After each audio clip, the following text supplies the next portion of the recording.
இதை ஒன்று கூட ஒடிச்சு காமிக்கிறேன் பாருங்கள். எவ்வளோ நல்லா ஒடியுது பாருங்கள். இந்த மாதிரி காயணும். நல்லா அப்படி பொறுன்னு இருக்குது பாருங்கள். நல்லா இருக்குது. எங்கள் செட்டிநாட்டில் வந்து இந்த கொத்தவரங்காய் வத்தல்லாம் வச்சு வத்தல் மண்டி கூட போடுவாங்க. நல்லாயிருக்கும். அது சூப்பராக இருக்கும். இப்போ பாருங்கள், கொத்தவரங்காய் வத்தல்லாம் நல்லா காஞ்சிருச்சு. இந்த மாதிரி காயணும்.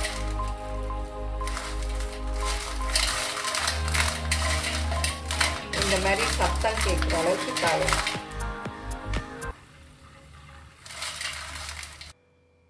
Hi friends, welcome to Annam's recipes. இன்றைக்கி இந்த வீடியோவில் கொத்தவரங்காயை வச்சு வத்தல் எப்படி செய்யலான்னு பார்ப்போம். இந்த வத்தல் ரொம்ப டேஸ்டியாக இருக்கும். தயிர் சாதம், கம்பங்கூழ், ராகி கூழ் அது கூட எல்லாம் தொட்டு சாப்பிட ரொம்ப நல்லாயிருக்கும்.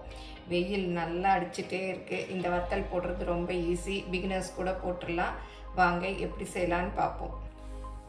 நான் வந்து நிறைய வத்தல் வடகம் வீடியோஸ் எல்லாமே போட்டிருக்கேன். நிறைய பேர் பார்த்துட்டு எல்லாமே நல்லா வருது, நல்லா இருக்குது அப்படின்னு சொல்லியிருக்கீங்க. ஏற்கனவே கொத்தவரங்காய் வத்தல் கூட மோரில் ஊற வச்சு போட்டிருக்கேன். இப்போ இன்றைக்கி ரொம்ப சிம்பிளாக போட்டிருக்கேன். வாங்க பார்ப்போம். எங்களோட ப்ராடக்ட்ஸ் எல்லாம் கமெண்ட்ஸ்க்கு கீழே டிஸ்பிளே ஆகிட்டே இருக்குது. அதில் நீங்கள் என்ன வேணுமோ அந்த ப்ராடக்டை செலக்ட் பண்ணி வாங்கிக்கலாம். எல்லாமே கீழே வந்துகிட்டே இருக்குது. கொத்தவரங்காய் வத்தல் போடணுன்னா கொத்தவரங்காய் நல்ல முத்தலாக இருக்கணும். அப்போ தான் வந்து நல்லா டேஸ்ட் நல்லாயிருக்கும். இதெல்லாம் வந்து நல்லா கழுவி எடுத்துக்கலாம். கொஞ்சம் நேரம் ஊற வச்சுட்டு கழுவினீங்கன்னா நல்லா சுத்தமாயிரும். இப்போ எல்லாத்தையும் கழுவியாச்சு. இதை வேக வச்சுக்கலாம்.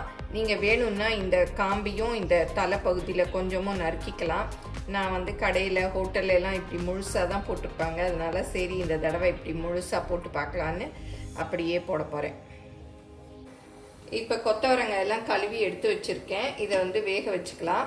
இதுக்கு நான் வந்து புளி ஒரு லெமன் சைஸ், எலுமிச்சம்பழம் சைஸுக்கு சின்ன எலுமிச்சம்பழம் இருக்கு இல்லையா, அந்த சைஸ் ஊற வச்சுருக்கேன். அப்புறம் தேவையான உப்பு எடுத்து வச்சுருக்கேன்.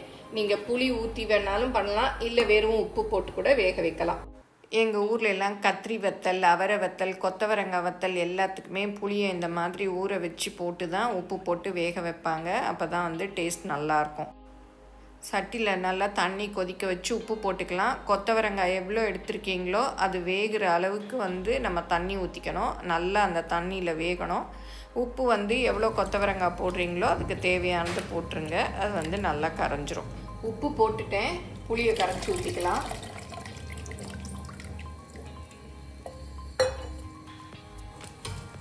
நல்லா கொதியும் வந்துருச்சு. இப்போ இந்த கொத்தவரங்காய் எல்லாம் அள்ளி போட்டுக்கலாம். இதை வந்து ரொம்ப வேக வைக்கணும்னு இல்லை, ஒரு பாதி வெந்தால் போதும். இந்த மாதிரி காய்கறிகள் மலிவாக கிடைக்கிறச்ச வத்தல் போட்டு வெயிலில் காய வச்சு எடுத்து வச்சுக்கிட்டோம்னா மழை காலத்தில் நமக்கு காய்கறி கிடைக்காத சமயம், ரொம்ப காசு ரொம்ப விலை விற்கும் இல்லையா, அந்த நேரத்துலலாம் இந்த வத்தல்களை வந்து நம்ம யூஸ் பண்ணிக்கலாம். நல்ல குழம்புல போட்டுக்கலாம், பொரிச்சு சாப்பிட்லாம், அந்த மாதிரி பண்ணிக்கலாம். கரண்டியில் நல்லா மிக்ஸ் பண்ணி விட்டுடலாம்.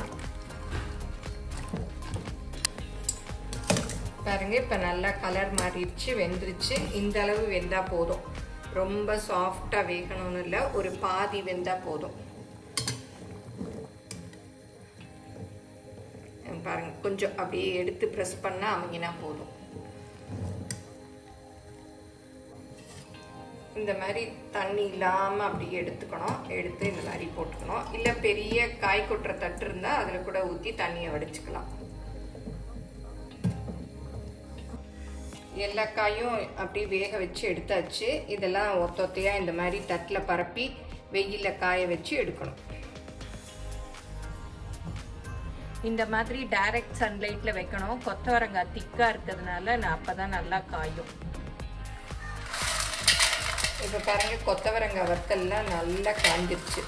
இந்த மாதிரி காயணும்.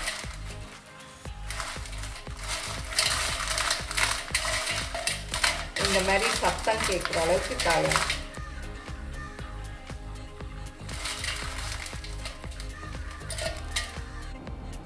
நீங்களும் சுவையாக சமைக்கணுமா? எங்கள் மசாலா பொடிகளை யூஸ் பண்ணி பாருங்கள். அதெல்லாம் வாங்கணுன்னா ஸ்க்ரீனில் வர்ற வெப்சைட்டுக்கும் வாட்ஸ்அப் நம்பருக்கும் போய் ஆர்டர் பண்ணிங்கன்னா நீங்கள் வேணுங்கிறத வாங்கிக்கலாம். இப்போ கொத்தவரங்காய் வத்தலை வறுத்து பார்க்கலாம். இந்த வத்தல் வறுக்கிற அளவுக்கு எண்ணெய் ஊற்றிருக்கேன். நிறைய ஊற்றினா அப்புறம் வேஸ்ட் ஆயிரும் இல்லையா, அது பொரியிற அளவுக்கு ஊற்றிருக்கேன். நல்லா எண்ணெய் காஞ்சிருச்சு. அடுப்பை வந்து குறைச்சிக்கலாம்.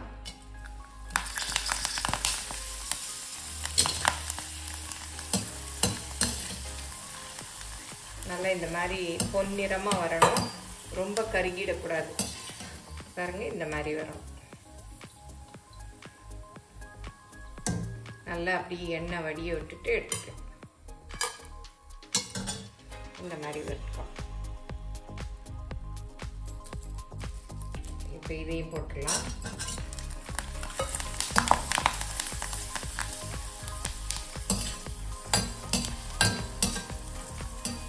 ரொம்ப கருகிடுச்சுன்னா டேஸ்ட் நல்லா இருக்காது. இந்த மாதிரி பொன்னிறமாக இருந்தால் தான் சாப்பிட நல்லா இருக்கும்.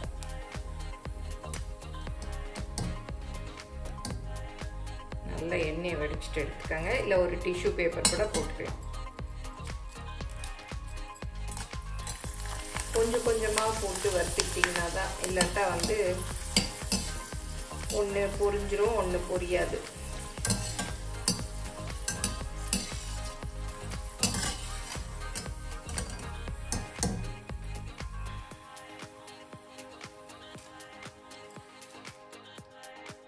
இதை ஒன்று கூட ஒடிச்சு காமிக்கிறேன் பாருங்கள். எவ்வளோ நல்லா ஒடியுது பாருங்கள். இந்த மாதிரி காயணும். நல்லா அப்படி பொறுன்னு இருக்குது பாருங்கள். நல்லா இருக்குது. எங்கள் செட்டிநாட்டில் வந்து இந்த கொத்தவரங்காய் வத்தல்லாம் வச்சு வத்தல் மண்டி கூட போடுவாங்க. நல்லாயிருக்கும். அது சூப்பராக இருக்கும். வத்தல் மண்டியும் இன்னொரு வீடியோவில் செஞ்சு காமிக்கிறேன். நிறைய பேர் இங்கிலீஷில் வந்து சப்டைட்டில் போடுங்கன்னு கேட்டிருக்கீங்க. இங்கிலீஷில் ரெசிபீஸ் வேணும்னா என்னோடய ரெசிபீஸ் எல்லாமே annamsrecipes.com இருக்குது. அதில் போனீங்கன்னா இங்கிலீஷ்லேயே நீங்கள் ரெசிபீஸ் பார்த்துக்கலாம். கொத்தவரங்காய் வத்தல் எவ்வளோ ஈஸியாக போட்டாச்சு பார்த்தீங்களா. இதை வந்து இந்த மாதிரி கம்பங்கூழோட வெயில் காலத்தில் வச்சு சாப்பிட்டோன்னா சூப்பராக இருக்கும். சின்ன வெங்காயம், பச்சை மிளகாலாம் தொட்டு சாப்பிட்றச்சு ரொம்ப நல்லாயிருக்கும். இது தயிர் சாதம், சாம்பார் சாதம், எல்லா சாதத்துக்குமே தொட்டு சாப்பிட்டா நல்லாயிருக்கும். நீங்கள் என்ன பண்ணணும்னா, நல்லா இந்த கொத்தவரங்காய் வத்தலை வெயிலில் காய வச்சிடணும். ஏன்னா நல்லா காயலைன்னா வண்டு அந்த ஒரு புழு மாதிரி வந்துடும். அதனால நல்லா காய வச்சு எடுத்து வச்சுக்கணும். வெளியில் உங்களுக்கு ரொம்ப ஹீட்டாக இருக்க இடம்னா நீங்கள் வெளியிலே வச்சுக்கலாம். இல்லாட்டி ஃப்ரிட்ஜில் வச்சுட்டு நீங்கள் வேணுங்கிறச்சு இந்த மாதிரி பொரித்து சாப்பிட்லாம். சூப்பராக இருக்கும் டேஸ்ட்டு. எல்லோரும் செஞ்சு பாருங்கள். எப்படி வந்ததுன்னு உங்கள் கமெண்ட்ஸ் எல்லாம் சொல்லுங்கள். பிடிச்சிருந்தால் லைக் பண்ணுங்கள். எங்கள் சேனலை மறக்காமல் சப்ஸ்கிரைப் பண்ணுங்கள். ஃபேஸ்புக், இன்ஸ்டாகிராமில் அன்னம்ஸ் ரெசிபீஸை ஃபாலோ பண்ணுங்கள். தேங்க்யூ.